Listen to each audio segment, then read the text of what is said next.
Hello दोस्तों, नमस्ते। आप सबको स्वागत करती हूँ प्रति छवि मेरी संस्कृति का माध्यम से।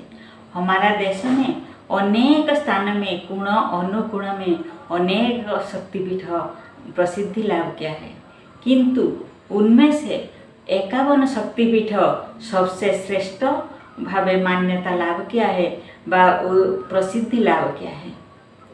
वो 51 शक्तिपीठ क्यों इतना प्रसिद्धि लाभ किया, उसका उत्पत्ति का क्या कारण है, आज का विषय वस्तु में उसी के बारे में बताने वाली हूँ। दक्ष ने एक विराट यज्ञ का आयोजन किए थे। उसी यज्ञ में समस्त देव देवी और मुनि ऋषियों को निमंत्रित किए थे। अपना समस्त बंधु बांधव सहोदर जनों को निमंत्रित किए थे, किंतु उनका अपना पुत्री माता पार्वती, जो कि उसी समय माता सती के नाम से परिचित थे, और जामाता प्रभु सदाशिव को निमंत्रित नहीं किए थे। उन्होंने प्रभु सदाशिव को पसंद नहीं कर रहे थे। जब माता सती को पता चला उनका पिता के घर में विराट यज्ञ का आयोजन हो रहा है, समस्त देवा देवी बंधु परिजन वहाँ पर उपस्थित हुए हैं, उन्होंने भी अपने आप को संभाल नहीं पाए। अपना पिता के घर जाकर यज्ञ देखने के लिए भगवान शिव से अनुमति मांगे थे। भगवान सदाशिव माता पार्वती का ये अनुरोध को रक्षा करके उनको जाने के लिए स्वीकृति प्रदान किए थे। तभी माता पार्वती अपना पिता के घर यज्ञ देखने के लिए चले गए। वहाँ जाने के बाद वो अत्यंत दुखी हो गए थे, क्योंकि उनका अपना माता पिता उनको आदर सत्कार नहीं किए। उसके पश्चात उनको नानादि कटु भाषा से अपमानित किए थे। उसके साथ साथ भगवान सदाशिव को निंदा अपमान किए थे। अपना पति का इसी प्रकार अपमान को माता सती ने सह्य नहीं कर पाए थे और उसी समय यज्ञ कुंड में अपने आप को आत्माहुति देकर प्राण त्याग कर दिए थे।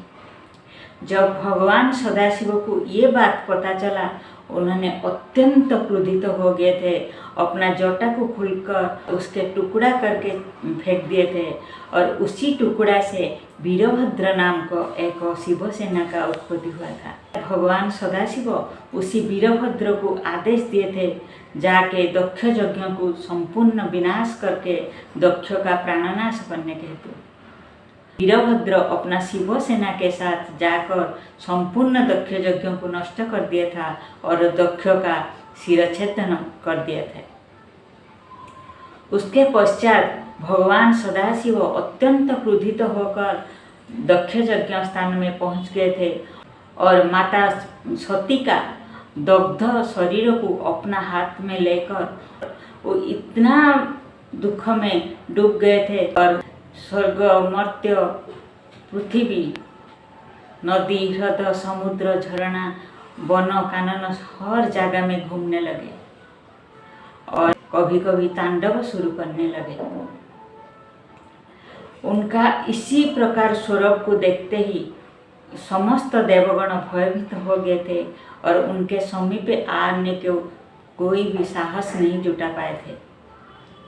उसी समय भगवान विष्णु ने अपना सुदर्शन चक्र को आज्ञा दिए थे, हे सुदर्शन, तुम जाओ, भगवान सदाशिव जहाँ जहाँ पर घूम रहे तुम उनके साथ साथ घूमते रहो और अत्यंत कौशल सावधान पूर्वक माता सती का शरीर को छोटा छोटा अंश में काट कर नीचे गिरा दिया, जैसे कि भगवान सदाशिव को ये पता नहीं चलेगा तुम माता सती का शरीर को छोटे छोटे अंश में काट रही हो। भगवान विष्णु का ये आदेश को पालन करते हुए सुदर्शन चक्र ने भगवान सदाशिव के पास पहुंचा और सदाशिव माता सती का शरीर को पकड़ते हुए जहाँ जहाँ भटकने लगे, सुदर्शन चक्र उनके पीछे पीछे घूमते रहा। अत्यंत सावधान और कौशलता पूर्वक माता सती का शरीर को छोटा छोटा अंश में काट कर गिराने लगा।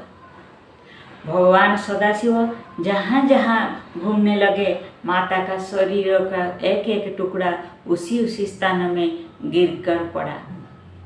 जो स्थान में माता सती का शरीर का एक एक टुकड़ा पड़ा, उसी स्थान में माँ सती का एक शक्तिपीठ भावे प्रसिद्धि लाभ किया, बा माँ सती का पिंडी भावे प्रसिद्धि लाभ किया। उसी प्रकार माँ वैष्णव देवी, माँ कामाख्या देवी, नानादि महान शक्तिपीठ हमारा भारतवर्ष में प्रतिष्ठित हो गया। पुराण के अनुसार कामाख्या पर्वत के ऊपर माता सती का जोनी गिरा था और उसी तरह एक महान शक्तिपीठ भावे परिचय लाभ किया। ये विषय वस्तु आप सबको यदि अच्छा लगेगा जरूर कमेंट करना, और यदि पहली बार मेरे चैनल में जोड़ रहे तो मेरे चैनल को जरूर सब्सक्राइब कर दीजिए, ताकि आपका एक एक सब्सक्राइब मेरे को 100 गुना उत्साहित करेगा। आप सबके लिए नया नया विषय वस्तु लेकर पहुंच पाऊंगी।